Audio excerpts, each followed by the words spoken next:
I'm Anna, and I grew up in the shadow of my older sister, Kelly. In our house, she was the star. Our home was always full of people, aunts, uncles, cousins, you name it. They'd show up in our backyard like ants drawn to a picnic, eager for my mom's famous barbecue and to watch Kelly perform. Our backyard felt like a stage, with a neatly trimmed lawn and a big oak tree that made the perfect backdrop. Dad would light the grill, and the smell of charcoal and sizzling meat would fill the air. Mom was always rushing around, making sure everyone had a drink in their hand. Kelly, sweetie, Aunt Cheryl would call out over the noise. Why don't you sing us a song? And just like that, all eyes turned to Kelly. She would jump onto a chair, her golden curls bouncing and a playful sparkle in her eyes.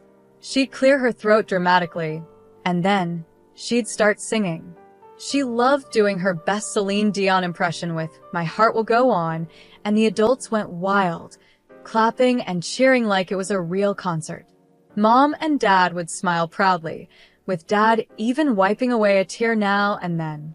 Meanwhile, I would be off to the side, trying to disappear among the bushes. It wasn't that I didn't want to join in, but whenever I tried to sing, it sounded like a cat in distress. And poetry? Forget it. The words would get stuck, and I'd end up stammering and turning bright red. I'd often hear my relatives whispering about how different I was from my sister. It wasn't just the relatives who made it clear. Mom and Dad knew who the family star was. While Kelly was busy with dance classes, singing lessons, and art workshops, I was left to my own devices. I didn't mind much, though. I found comfort in the old, dusty books on our shelves. The only person who seemed to understand me was Great Aunt Teresa. She'd find me hiding behind the garage or up in the treehouse with my nose deep in a book. "What adventure are you on today, Anna?" she'd ask, sitting down beside me. I'd look up, grateful for the break. "Oh, just reading about ancient Egypt," I'd say, showing her the cover of my latest book. Teresa would nod, her eyes full of kindness. "You've got a good head on your shoulders, girl. Don't let anyone tell you different." Those moments with Teresa were a comfort to my heart. She didn't expect me to perform or be anyone other than myself. With her, I could just be Anna, the quiet girl who liked books more than the noise of family gatherings. But no matter how much I loved those moments, they didn't take away the hurt of being the forgotten child. Every time Kelly learned a new song or won another award, my parents would praise her and shower her with gifts, new clothes, the latest gadgets, you name it. And me? I got hand-me-downs and long sighs of disappointment. School became my escape. I wasn't the most popular kid, but I found my place in the classroom. I wasn't happy just sitting back and listening. I needed to understand everything.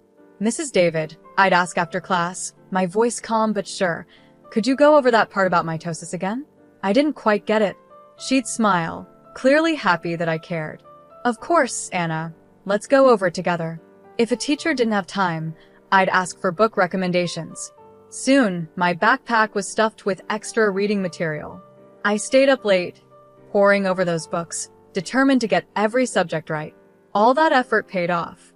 By the time I got to high school, I was the top student in my class. For once, I was the best at something. I even made a few friends, other quiet book lovers who didn't mind my calm ways. As graduation got closer, our house became Kelly Central. Mom spent all her time helping her with her portfolio for a fancy college's advertising and PP program. "Oh, honey, this campaign idea is perfect," Mom would say, looking over Kelly's work. "You're so talented." I'd roll my eyes and go back to my room, burying myself in my studies. But one night, during yet another family dinner all about Kelly's college plans, I couldn't hold back anymore. "I'm going to college too," I blurted out. "I want to study management." The silence was heavy, and then, to my shock, they all burst into laughter. "Oh, sweetie," Mom said, wiping tears from her eyes. "We don't have money for that. You'll need to get a job after graduation. You're just not as gifted as your sister." It felt like a slap to the face. "But I'm the top student in my class," I said, my voice shaking. I stammered, my face burning with anger and embarrassment. "I get straight A's," I yelled, storming up to my room. I came back down with my report card and slammed it on the table. They all leaned in to look, their eyes widening in surprise. "Well, I'll be damned," Dad muttered, scratching his head. "When did this happen?" "It's been happening for years," I snapped. "Not that any of you ever noticed." Mom looked guilty. Her face flushed. "Anna, we had no idea," she began, but Dad cut her off. "Look, it doesn't change anything. We've spent all our savings on Kelly's education. There's nothing left for you, Anna. I'm sorry, but that's just the way it is. You'll go work at my cousin Gary's restaurant after graduation." I turned and ran, ignoring their voices. I sprinted up the stairs to my room and slammed the door so hard the walls shook. I collapsed on my bed, sobbing until I felt something inside me harden. "Fine," I thought, clenching my fists. "If they won't help me, I'll find another way. I'll show them what I can do." The next few months were a blur. Kelly went off to college, her departure filled with tearful goodbyes and proud hugs from our parents. Meanwhile, I threw myself into my studies like never before, determined to finish at the top of my class. During that time, I spent more and more afternoons at Great Aunt Teresa's cozy house. It became my escape from the tension at home. One sunny afternoon, as we sat in her warm kitchen drinking tea, she asked the question I had been dreading. "So, Anna," she said gently, her kind eyes fixed on me, "what are your plans after graduation?" I stared into my teacup, trying to hold back the tears. I don't know, Aunt Teresa," I said. "Mom and Dad won't help me with college. They say there's no money left after paying for Kelly's education." Teresa was quiet for a moment. Then she reached across the table and squeezed my hand. "Anna, dear, I have some savings. I'd like to use them for your college. You're smart as a whip, and I won't let that brain of yours go to waste." Her words hit me like a wave, and I burst into tears. I was overwhelmed by her kindness and the sudden hope that my dreams weren't lost after all. "Thank you," I sobbed, throwing my arms around her. "Thank you so much, Aunt Teresa." The months flew by, and before I knew it, I was walking across the stage at graduation with my diploma in hand. As I looked out at the crowd, I saw Aunt Teresa smiling proudly. My parents were there too, but they looked more awkward than proud. That evening, as I was going through college brochures, Mom came into my room. "Anna, honey," she said, her voice sugary sweet. "Your father's cousin Gary called. He's got a waitressing job for you at his restaurant. Isn't that exciting?" I took a deep breath. "Actually, Mom, I won't be needing that job. I'm going to college." Dad appeared in the doorway, frowning. "And how exactly do you plan to pay for that?" "Aunt Teresa is helping me," I said, holding my head high. "She's giving me her savings for tuition." The silence that followed was almost funny. Then, to my surprise, Dad's face turned red with anger. "Absolutely not," he shouted. "If Teresa has money to spare, it should go to Kelly. She needs a car for her job in advertising after she graduates next year." I couldn't believe what I was hearing. "Are you serious?" I snapped. "This is my chance to get an education and make something of myself." "Don't be selfish, Anna," Mom added. "Your sister needs that money more than you do." "No," I said, my voice shaking but steady. "This is my money now, and I'm using it for college." End of discussion. From that moment, home life became unbearable. My parents either ignored me completely or snapped at me over the smallest things. The tension was crushing. After a terrible argument one night, I called Aunt Teresa, crying, and told her everything. "Pack your bags, sweetheart," she said without hesitation. "You're moving in with me." The next day, I packed everything I owned into a cab and drove away, watching my childhood home shrink in the rearview mirror. As I arrived at Aunt Teresa's house, I felt a huge weight lift off my shoulders. The summer flew by as I prepared for college, and before I knew it, I was stepping onto the campus of State University. Thanks to my high grades and Aunt Teresa's kindness, I got into the management program I had always dreamed of. On the first day of classes, I felt like I was floating as I sat in my introduction to business lecture, soaking in every word. I couldn't help but think, I made it. I'm really here. Meanwhile, Kelly was starting her senior year at her fancy college. I hadn't heard much from her or my parents since I moved out, but I tried not to let it bother me. I was too busy enjoying my new freedom and the thrill of college life. Then, about a month into the semester, Aunt Teresa called. "Anna, dear," she said, sounding hesitant, "I think you should sit down for this." My heart pounded as she told me the news I'd missed. Apparently, Kelly had come home out of nowhere and announced she had dropped out of college. The reason? She was pregnant. According to Aunt Teresa, Kelly had acted like it was no big deal, saying, "Oh, don't worry." Kelly had just tossed her hair and said, "Don't worry. The baby's father is rich. We'll be getting married soon." But things didn't turn out that way. It turned out Kelly's boyfriend wasn't as loyal as she believed, and when he found out she'd been with his friend too, everything blew up. Now, nobody was sure who the real father was. Aunt Teresa sighed as she told me the story. I sat there with the phone pressed to my ear, trying to take it all in. A small part of me felt a twisted satisfaction. The golden child had finally fallen. But mostly, I just felt sad for Kelly and the mess she was in. The drama went on for months. Aunt Teresa kept me in the loop with all the family gossip from gatherings I no longer attended. When Kelly's baby was born, a DNA test confirmed that her boyfriend was indeed the father. But instead of the dream wedding Kelly had imagined, he only agreed to pay child support. The final blow came when Kelly, desperate for money, ended up working as a waitress at Uncle Gary's restaurant, the same job my parents had tried to push on me. After I hung up the phone, my emotions were all over the place.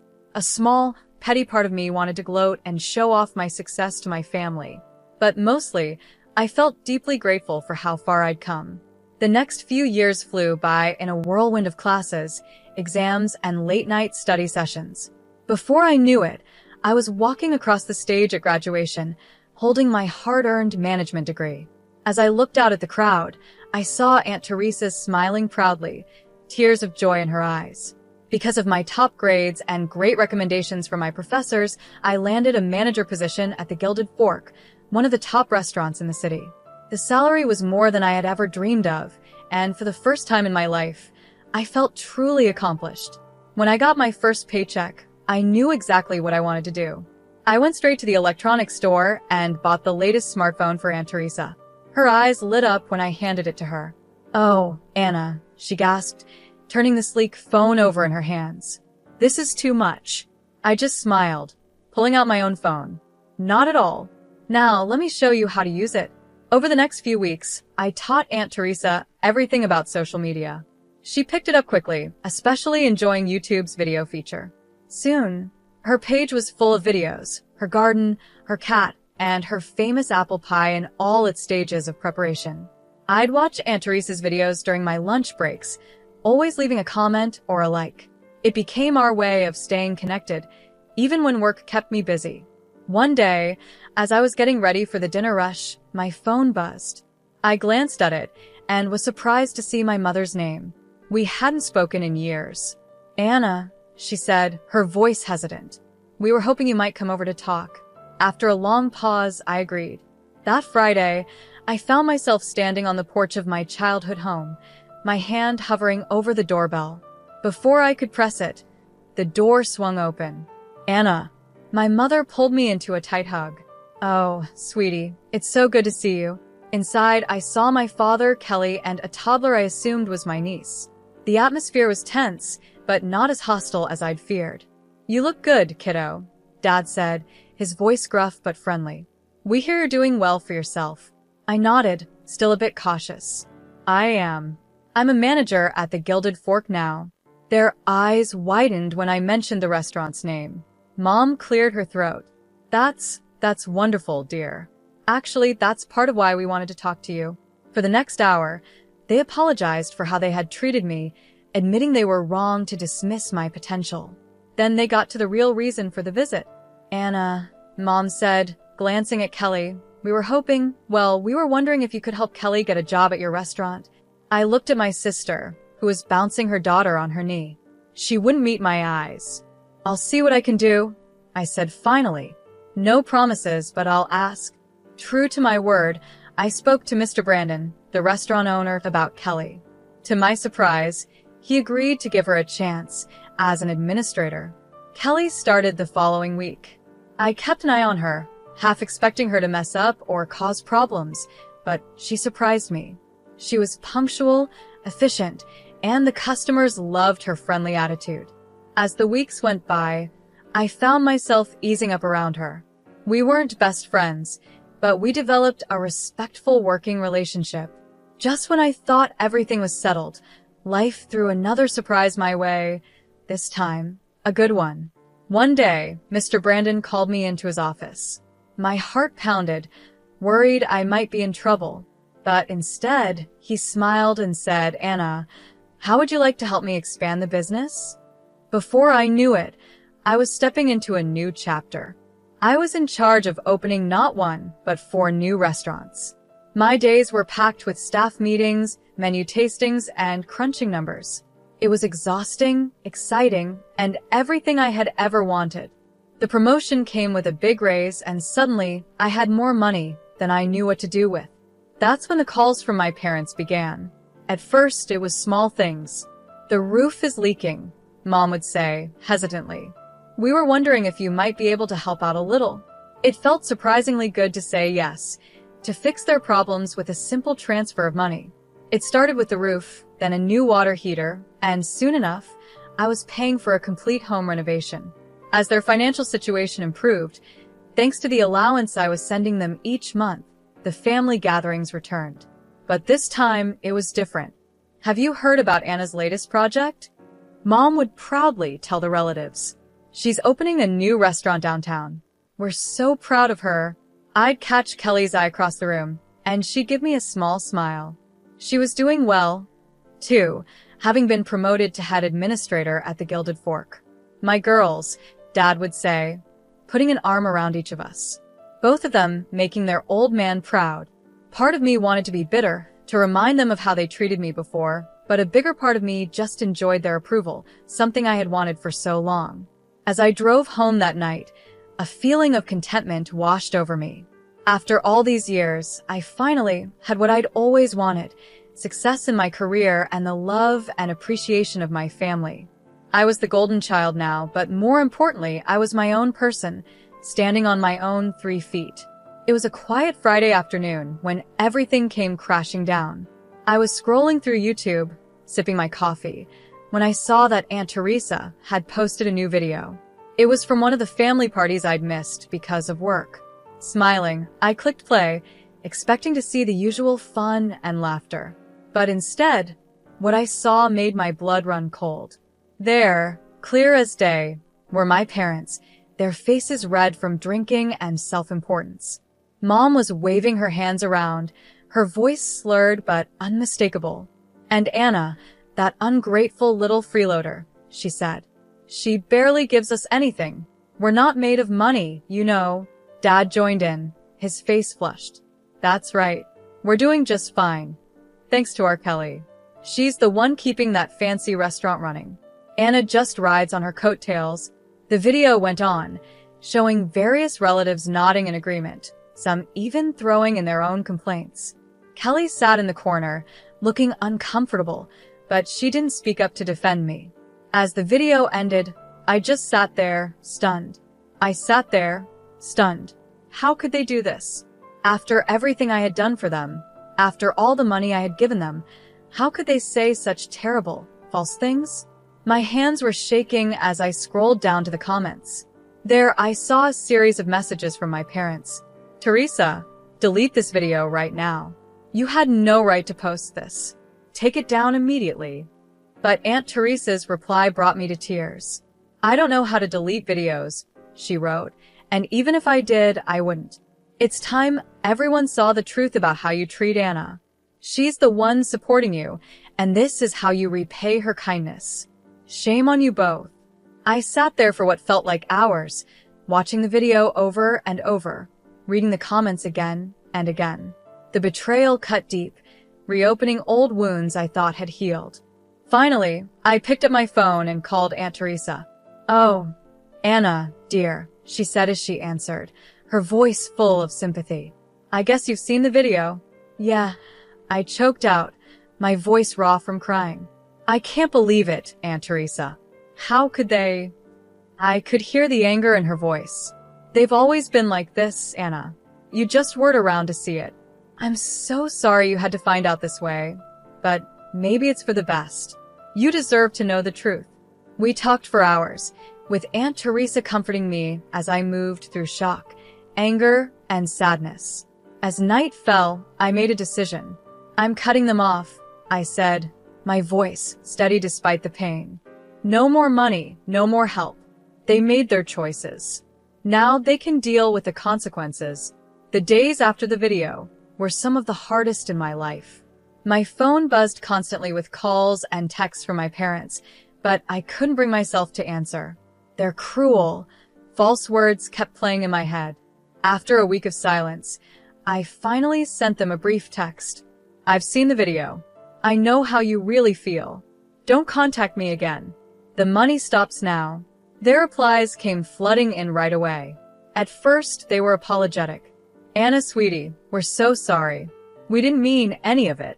Please forgive us. But as I kept my silence, their tone changed. We're your parents.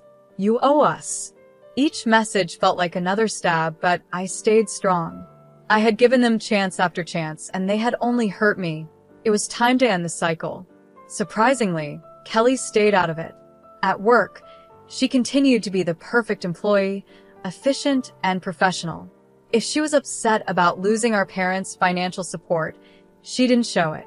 Our interactions remained polite but distant. I'm not taking sides, Kelly told me one day after a staff meeting. It's between you and them. I nodded, appreciating that she was staying neutral, even though part of me wished she would stand up for me. But I understood. She had her own child to worry about now. As weeks turned into months, I found myself relying heavily on Aunt Teresa. Our Friday video calls became the highlight of my week. She would tell me stories about her garden or her latest baking adventures, giving me a much-needed break from the chaos my life had become. You're doing the right thing, Anna, she'd say whenever I started to doubt myself. Don't let them manipulate you anymore. To my surprise, other relatives started reaching out too. My cousin Cynthia, who had always been kind to me at family gatherings, sent a heartfelt email. I saw the video, she wrote. I want you to know I think you're amazing, Anna. What you've achieved, how you've helped everyone. You're an inspiration. Don't let anyone tell you otherwise. Uncle Frank, Dad's brother, called me out of the blue. Kid, I've watched you grow up into an incredible woman. Your parents are fools if they can't see how special you are. You've got family in your corner. Remember that. These words of support felt like healing for my wounded heart. I realized that while I might have lost my parents, I had gained a family who valued me for who I truly was. As the year came to an end, Mr. Brandon called me into his office. I went in, nervous, worried that the family drama might have affected my work. But instead, he greeted me with a big smile. Anna, I'm retiring next year, he said. I want you to take over as CEO of the restaurant group. I stood there, stunned, unable to speak. Finally, I managed to stammer. Are you sure? He nodded, his eyes shining. I've never been more sure of anything. You've earned this, Anna. You're the reason this business has flourished. It's time you took the reins. As I left his office, my mind spinning with excitement, I realized something important. The little girl who had once been ignored and underestimated had grown into a woman who exceeded everyone's expectations, including her own.